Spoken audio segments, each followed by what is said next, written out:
बोलती पोथी में आपका स्वागत है। तो चलिए आज हम चलते हैं राज कॉमिक्स की एक क्लासिक कहानी की दुनिया में, जिसका नाम है नागराज की हांगकांग यात्रा। मतलब एक्शन, मिस्ट्री और किस्मत का एक ऐसा खेल जो हमारे हीरो नागराज को एक बिल्कुल ही अनजान शहर में ले आता है।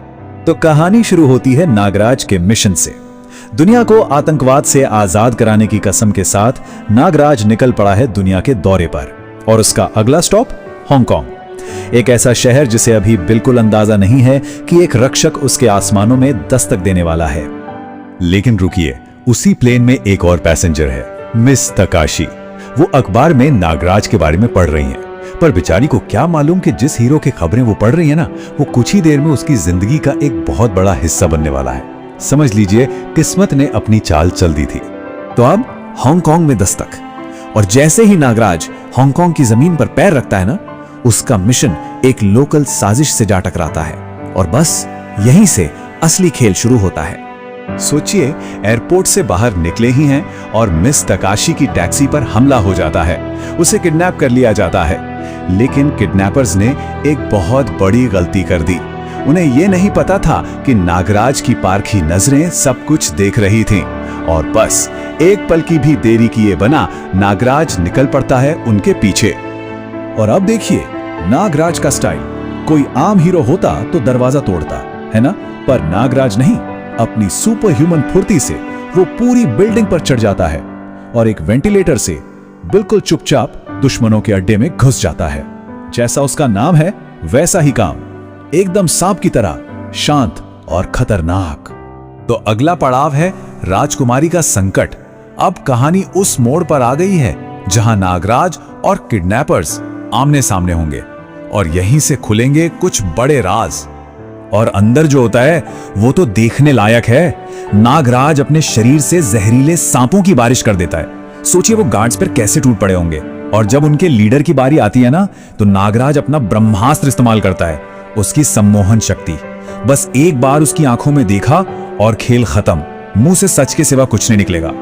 और बस यही खुलता है कहानी का पहला बड़ा सीक्रेट। सम्मोहन में वो लीडर सब उगल देता है कि उन्हें ऑर्डर बॉस से मिला था। काम था राजकुमारी तकाशी को किडनैप करना और उसे सिल्वर लॉर्ड नाम के एक आदमी को सौंपना।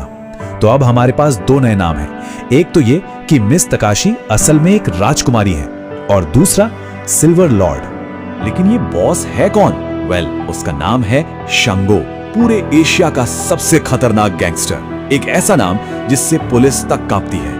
मतलब शांगो का नाम लेना ही अपने आप में दहशत की गारंटी है। खैर, नागराज राजकुमारी ताकाशी को वहां से सेफ निकाल लेता है, और अब राजकुमारी ताकाशी उसे बताती है कि वो अनजाने में किस पचड़े में पड़ गया है। ये कोई मामूली किडनैपिंग नहीं थी, ये तो एक बहुत बड़ी और जानलेवा साजिश का बस एक छोटा सा हिस्सा है, और इसके पीछे शांगो और सिल्वर लॉर्ड जैसे बड़े खिलाड़ी हैं।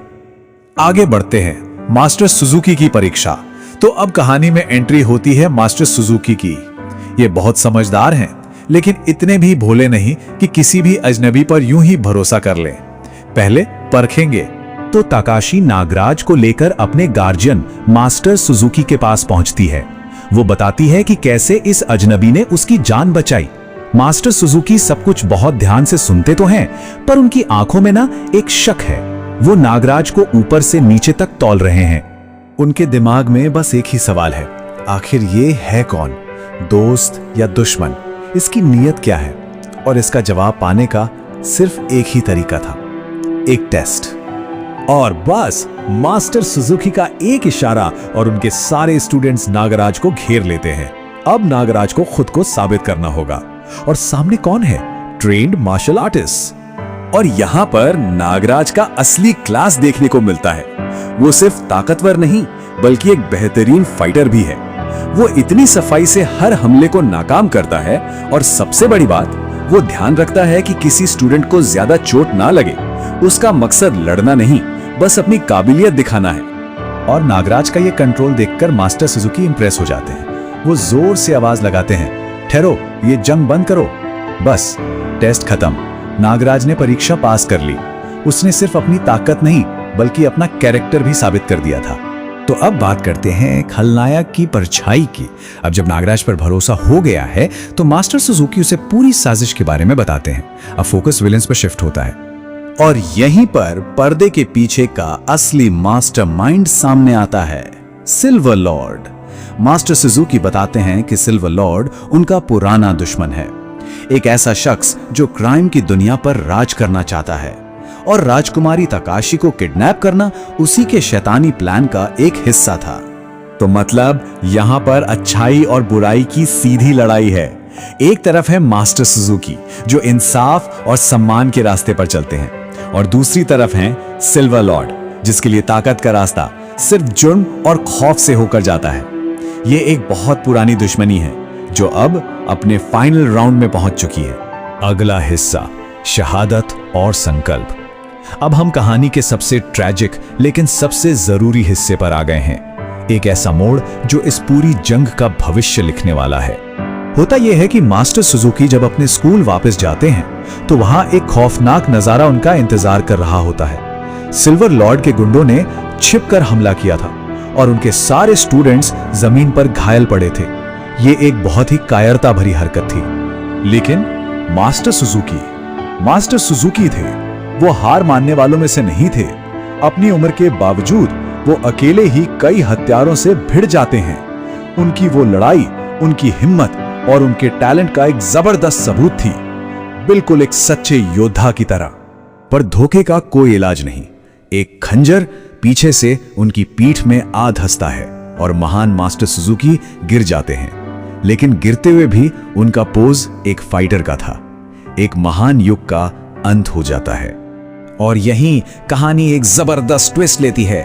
शांगो, जी हां वही शांगो जो मास्टर सुजुकी का ही स्टूडेंट था, वहां पहुंचता है।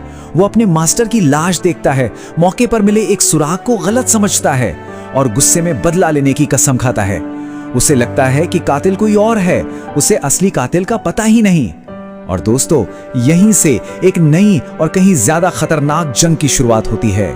दोस्तों, उम्मीद है आपको ये कहानी पसंद आई होगी। अगर आपको ये प्रस्तुति पसंद आई है तो इसे लाइक करें, वीडियो को शेयर करें और बोलती पोथी को सब्सक्राइब करें। मिलते हैं नागराज के अगले भाग नागराज और शांगो में। वीडियो देखने के लिए धन्यवाद।